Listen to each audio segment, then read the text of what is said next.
നമസ്കാരം പ്രിയമുള്ളവരെ, voice of മന്നാർജിയിലേക്ക് സ്വാഗതം.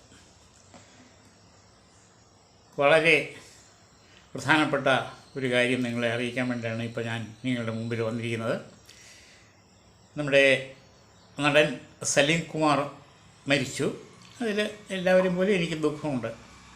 അദ്ദേഹത്തിൻ്റെ മരണശേഷം ഈ നമ്മുടെ വാട്സപ്പിലും ഫേസ്ബുക്കിലുമൊക്കെ അദ്ദേഹം മുൻപ് പറഞ്ഞിട്ടുള്ള ഒരു വോയിസ് ക്ലിപ്പിംഗ് ഇങ്ങനെ കിടന്ന് ഓടി നടക്കുന്നുണ്ട്. അത് പ്രധാനമായിട്ടും പാരമ്പര്യ വൈദ്യന്മാരെക്കുറിച്ചാണ്. കേരളത്തിലെ പാരമ്പര്യ വൈദ്യന്മാരെല്ലാം വ്യാജന്മാരാണെന്നും അവരൊക്കെ തട്ടിപ്പ് നടത്തി കാശ് പിടുങ്ങുന്നവരാണെന്നും ഒക്കെ മൂപ്പരിങ്ങനെ പറഞ്ഞിട്ടുണ്ട്. ഞാൻ അന്ന് തന്നെ, അത് 2 വർഷം മുമ്പാണ് അത് നടന്നത്, അന്ന് തന്നെ ഞാൻ അയാൾക്കൊരു വക്കീൽ നോട്ടീസ് അയച്ചിരുന്നു. തിരുവനന്തപുരത്ത് വഞ്ചിയൂർ കോടതിയിൽ പ്രാക്ടീസ് ചെയ്യുന്ന സീനിയർ അഡ്വക്കേറ്റായ അഡ്വക്കേറ്റ് പുഞ്ചക്കര രവീന്ദ്രൻ നായർ മുഖാന്തരമാണ് ഞാൻ വക്കീൽ നോട്ടീസ് അയച്ചത്. അതിനുശേഷം മൂപ്പർ എന്നെ ഫോണിൽ കൂടെ ബന്ധപ്പെട്ടു. ഞാൻ മറുപടിയൊന്നും അയക്കുന്നില്ല, അതിന് ദയവായിട്ട് ക്ഷമിക്കണം. ഞാൻ അങ്ങനെ എല്ലാവരെയും ഉദ്ദേശിച്ചല്ല പറഞ്ഞത്. അവർ ഈ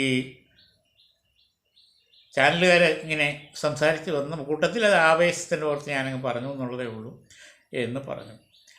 ഓക്കെ, അങ്ങനെ ആയിക്കോട്ടെ എന്ന് ഞാൻ പറയുകയും ചെയ്തു. ഏതായാലും വിളിച്ച് മാപ്പ് പറഞ്ഞതുകൊണ്ട് ആ വിഷയത്തിൽ കൂടുതൽ നടപടി ഞാൻ മുന്നോട്ടെടുത്തില്ല. സലീം കുമാർ വാസ്തവത്തിൽ ആളൊരു ശുദ്ധനാണ്. ആരെങ്കിലും എരികേറ്റി വിട്ട് കഴിഞ്ഞാൽ, ഈ കാറ്റടിച്ച ബലൂൺ കയ്യിൽ നിന്ന് വിട്ട് കഴിഞ്ഞാൽ അങ്ങ് പറന്ന് പൊങ്ങുന്ന പോലെ അങ്ങേരങ്ങ് പൊങ്ങും. അത് ആ ഒരു സ്വഭാവമാണ് മൂപ്പർക്ക്. അതുകൊണ്ടാണ് ഇതൊക്കെ വിളിച്ച് പോകുന്നത്, ഇതിൻ്റെ പരമ്പരാഴിയെ പറ്റി ചിന്തിക്കാതെ. ഇപ്പോൾ അദ്ദേഹം മരിച്ചു കഴിഞ്ഞപ്പോഴാണ് ചില തൽപര കക്ഷികൾ ഈ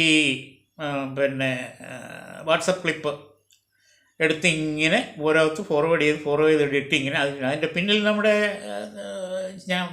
നാട്ടുവൈദ്യന്മാരുടെ ശത്രുക്കളായിട്ട് സ്വയം പ്രഖ്യാപിച്ച് നടക്കുന്ന കുറേ ആളുകളുണ്ട്. അവരാണ് ആരൊക്കെയാണെന്ന് നമുക്കറിയാം. പേരൊന്നും ഞാനിപ്പോൾ പറയുന്നില്ല. അതിൽ യാതൊരു അർത്ഥവുമില്ല. കാരണം സലീം കുമാർ ചെറുപ്പത്തിലെ മദ്യപാനിയായിരുന്നു, കണ്ടമാനം മദ്യപിക്കുമായിരുന്നു. അതിനുശേഷം സലീം കുമാർ ഈ സിനിമയിലൊക്കെ വന്ന് കുറച്ച് സാമ്പത്തികമൊക്കെ ആയി കഴിഞ്ഞപ്പോൾ 24 മണിക്കൂറും മദ്യപാനമായി. സലീം കുമാറും ഈ നമ്മുടെ കലാഭവൻ മണിയും ഒക്കെ മരിക്കാൻ പ്രധാനപ്പെട്ട കാരണം മദ്യം തന്നെയാണ്. അതിന് യാതൊരു സംശയവും വേണ്ട. അതൊക്കെ വ്യക്തമായിട്ട് മനസ്സിലാക്കിയിട്ടാണ് ഞാൻ പറയുന്നത്. അല്ലെങ്കിൽ ഇത്ര വേഗം ആ മഹത്തായ കലാകാരന്മാർ രണ്ടുപേരും മരിച്ചു പോവില്ലായിരുന്നു. കുറേ ഈ കലാകാരന്മാരെന്നുള്ള നിലയിൽ അവരോട് എനിക്ക് നല്ല ബഹുമാനമുണ്ടെങ്കിലും അവരുടെ വ്യക്തിപരമായ ജീവിതത്തിൽ യാതൊരു അടുക്കും ചിട്ടയില്ലായിരുന്നില്ല. സ്വന്തം ശരീരം പോലും നോക്കാതെ ധൂർത്തടിച്ച് പണം കളയുന്നൊരു സ്വഭാവമായിരുന്നു ഈ സലീം കുമാറിനതുണ്ടായിരുന്നു. മോഹനം വൈദ്യരെ ഇദ്ദേഹം സമീപിച്ചതിന് ശേഷം നിർമ്മലാനന്ദഗിരി സ്വാമികളെ സമീപിച്ചതിന് ശേഷവും ഞാൻ ഇവരറിഞ്ഞു. അത് സത്യത്തിൽ ഇവർ രണ്ടുപേരും കൊടുത്ത മരുന്നുകളും നിർദ്ദേശപഥ്യങ്ങളും പാലിച്ചിരുന്നെങ്കിൽ അയാൾക്ക് രോഗം മാറി കിട്ടിയാണ്. അയാൾ പഥ്യമൊന്നും പാലിച്ചില്ല.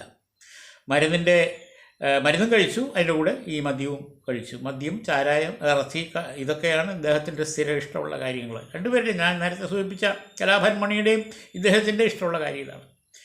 ഈ വിഷയത്തെ സംബന്ധിച്ച് എൻ്റെ ബഹുമാനായ സുഹൃത്ത് ജേക്കബ് വടക്കഞ്ചേരി നല്ലൊരു വോയിസ് ക്ലിപ്പ് ഇട്ടിട്ടുണ്ട്. അപ്പോൾ അതിലും അദ്ദേഹം മനസ്സിലാക്കാത്തൊരു കാര്യമുണ്ട്. ഇവർക്ക് വാസ്തവത്തിൽ നമ്മൾ അമിതമായ പ്രാധാന്യം കൊടുക്കുന്നതാണ് ഇവർ ഈ അഹങ്കാരം കൂടിയിട്ട് കണ്ണിക്കണ്ടതൊക്കെ വിളിച്ച് പറയുന്ന ഒരു സ്വഭാവത്തിലേക്ക് നീങ്ങുന്നത്.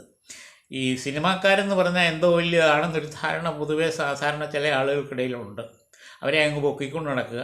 അവർക്ക് സെലിബ്രിറ്റീസാണ്. എന്തോന്നിൻ്റെ സെലിബ്രിറ്റീസാണെന്ന് എനിക്ക് മനസ്സിലാകുന്നില്ല. അഭിനയിച്ച് കാശ് മേടിക്കുന്നവർ നല്ലൊരു ബാർബർ, സുഖമായിട്ട് നമ്മുടെ മുടി വെട്ടുന്ന ഒരു ബാർബറോ അല്ലെങ്കിൽ നല്ല ഭംഗിയായിട്ട് വസ്ത്രങ്ങൾ അലക്കി തേച്ച് തരുന്ന ഒരു അലക്കുകാരനോ ചെയ്യുന്ന പോലെ പ്രതിഫലം വാങ്ങിക്കൊണ്ടൊരു പണി ചെയ്യുന്നുള്ള ഇവർക്ക് പ്രത്യേകിച്ച് യാതൊരു ഇത് ഉള്ളതായിട്ട് എനിക്ക് തോന്നുന്നില്ല.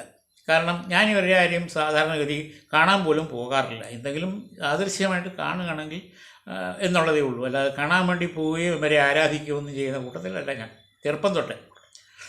അപ്പോൾ ഈ സലീം കുമാറിൻ്റെ പ്രസ്താവനയ്ക്ക് എതിരായിട്ട് ഇനിയൊരു പ്രസ്താവന ഇറക്കിയിട്ട് കാര്യമില്ല. കാരണം മരിച്ചുപോയ ആളെ നമ്മൾ കൂടുതൽ അവഹേളിക്കുന്നത് ശരിയല്ല. എങ്കിലും സത്യം ഇതാണ്, അദ്ദേഹം മരിക്കാൻ പ്രധാനപ്പെട്ട കാരണം ഈ അമിതമായ മദ്യപാനം, അതും ചാരായം മാത്രം, അതാണ് എന്ന് പൊതുവെ ഒരു സംസാരമുള്ളത് ഞാൻ അറിയുന്നുണ്ട്.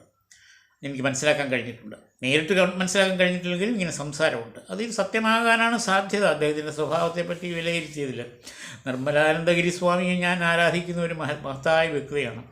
അദ്ദേഹം ഈ വിഷയം എന്നോട് സംസാരിച്ചിട്ടുമുണ്ട്.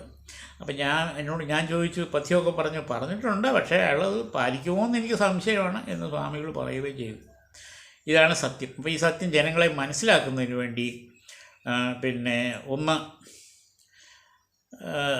എല്ലാവരെയും അറിയിക്കാം എന്ന് വിചാരിച്ചിട്ടാണ് ഞാനിപ്പോൾ വോയിസ് ക്ലിപ്പ് ഇടാൻ കാരണം നാട്ടുവൈദ്യന്മാർ കൊടുത്ത മരുന്ന് നല്ലത് തന്നെയാണ്, എനിക്ക് യാതൊരു സംശയവും വേണ്ട. പക്ഷേ നാട്ടുവൈദ്യന്മാർ പറയുന്ന പഥ്യം കൂടെ പാലിച്ചില്ലെങ്കിൽ അതുകൊണ്ട് യാതൊരു പ്രയോജനവും ഇല്ലെന്ന് മാത്രമല്ല, ചിലപ്പോൾ വിപരീത ഫലം കൂടി ചെയ്യാൻ സാധ്യതയുണ്ട് എന്നുള്ളത് എല്ലാവരും അറിഞ്ഞിരിക്കുക.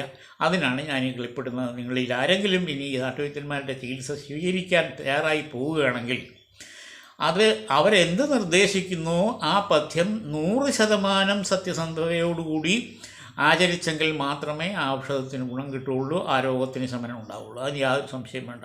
ഞാനും മരുന്ന് കൊടുക്കുമ്പോൾ എൻ്റെ പേഷ്യൻസിനോട് ഞാൻ പറയാറുണ്ട്, നിങ്ങൾ ഇന്ന പഥ്യം പാലിക്കണം, നിങ്ങൾ വാസ്തവത്തിൽ